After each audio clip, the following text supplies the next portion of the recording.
علیکم، میں ہوں طاہر اور آپ دیکھ رہے ہیں نون وان۔ آج ہم مرکب کی اقسام پڑھیں گے، مرکب تام کی اقسام پڑھیں گے اور جملہ خبریہ کی اقسام پڑھیں گے۔ تو چلیے آج کا سبق شروع کرتے ہیں۔ مرکب اور اس کی اقسام۔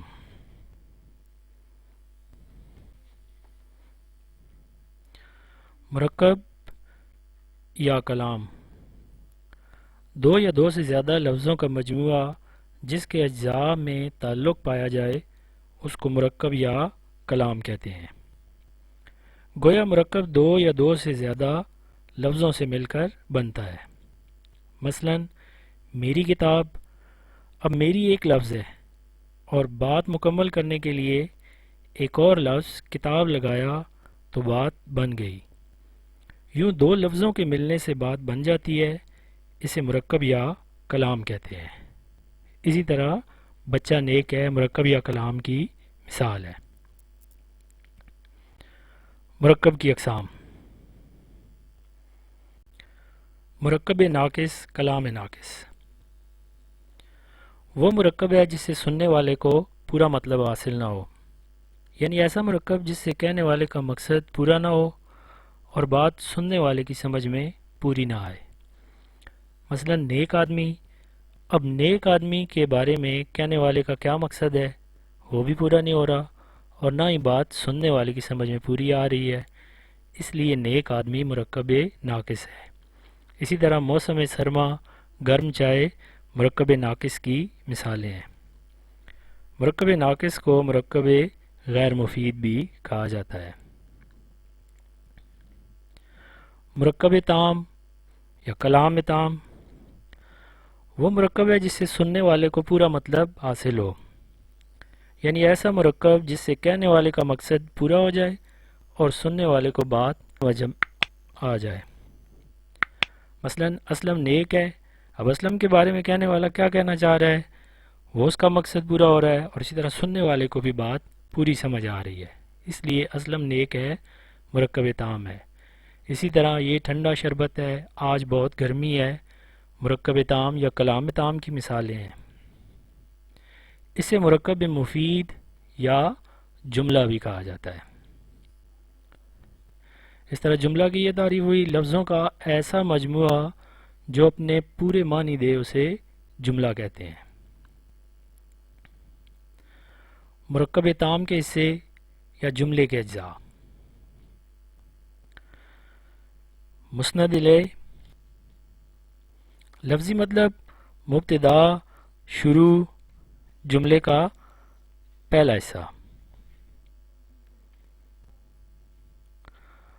مسند الیہ کی تعریف، جملے میں جس کے بارے میں کوئی بات بتائی جائے اسے مسند الیہ کہتے ہیں، یعنی جملے میں جس فرد یا چیز کے بارے میں کچھ کہا جائے وہ مسند الیہ کہلاتا ہے۔ مثلا عورت کھانا پکا رہی ہے، اب کھانا پکانے کی بات کس کے بارے میں کی جا رہی ہے؟ عورت، عورت مسند الیہ ہے۔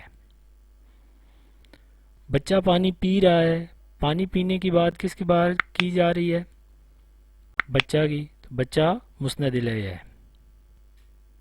لڑکا کتاب پڑھ رہا ہے، کتاب پڑھنے کی بات کس کے بارے میں کی جا رہی ہے؟ لڑکا، تو لڑکا مسند الیہ ہے۔ پھول خوبصورت ہے، کیا چیز خوبصورت ہے؟ پھول، پھول مسند الیہ ہے۔ مسند، لفظی مطلب سہارا دیا گیا، جملے کا دوسرا حصہ ہے مسند الیہ کے بارے میں جو بتایا جائے، یعنی جملے میں جو کچھ کہا جائے وہ مسند ہوتا ہے۔ جملے میں مسند الیہ کے بارے میں جو بات بتائی جائے اسے مسند کہتے ہیں۔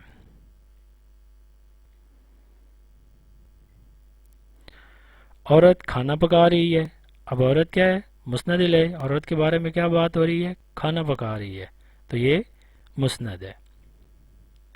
بچہ مسند الیہ، پانی پی رہا ہے مسند، لڑکا مسند الیہ اور کتاب پڑھ رہا ہے مسند۔ علی مسند الیہ کو بخار ہے مسند، پھول مسند الیہ اور خوبصورت ہے مسند۔ جملے کی اقسام۔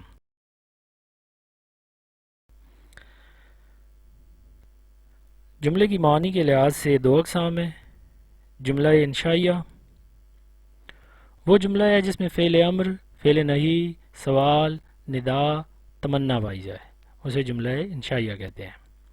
مثلا تو سبق پڑھ، اب اس جملے میں فعل امر ہے تو یہ جملہ انشائیہ کی مثال ہے۔ اسلم شرارت نہ کر، فعل نہی، جملہ انشائیہ۔ اے اللہ رحم کر، اے اللہ ندا، جملہ انشائیہ۔ کاش میں محنت کرتا، کاش تمنا، جملہ انشائیہ کی مثالیں ہیں۔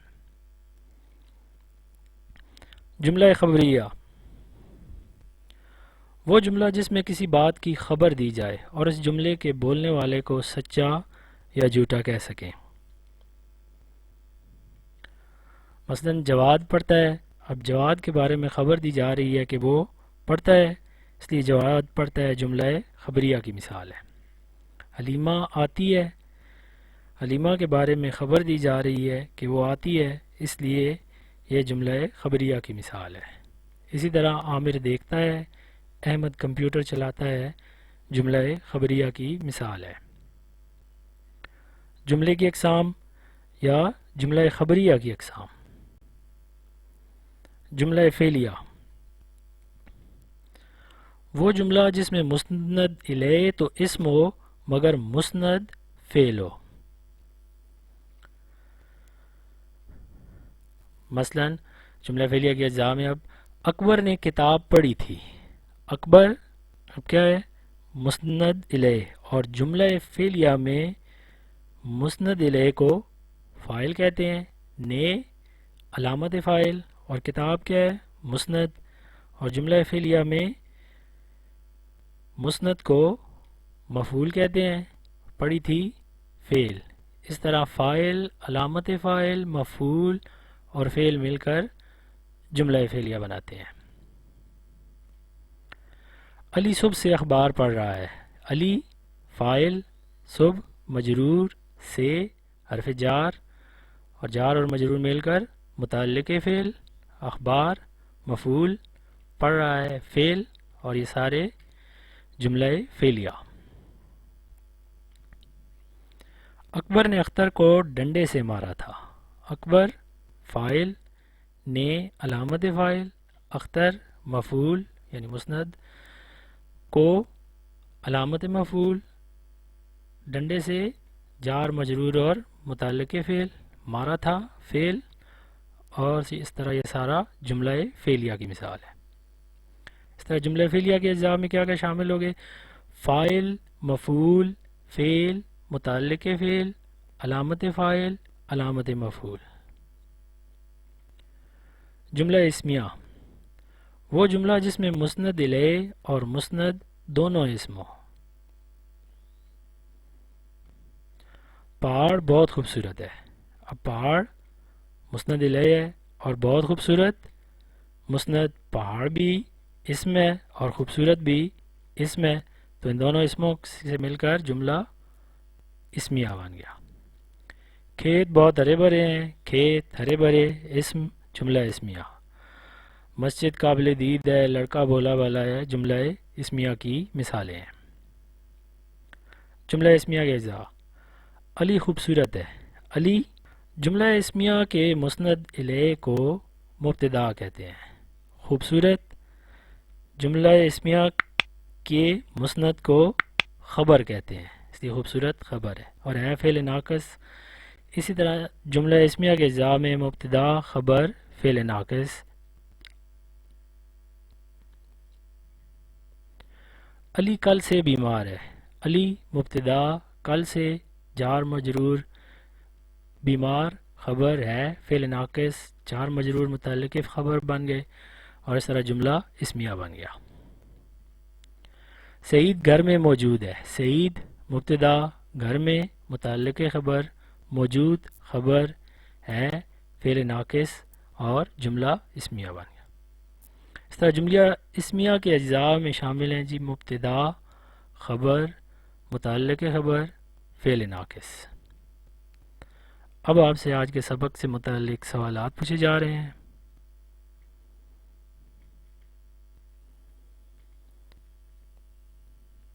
پہلا سوال، جملے میں جس کے بارے میں بات کی جائے اسے کیا کہتے ہیں؟ مسند الیہ۔ جملے کے کتنے اجزاء ہیں؟ دو۔ جملے میں مسند فعل ہو تو اسے کیا کہتے ہیں؟ جملہ فعلیہ۔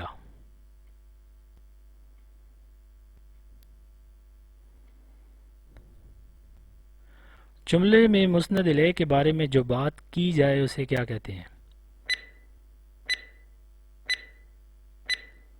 مسند۔ مسند کا لفظی مطلب کیا ہے؟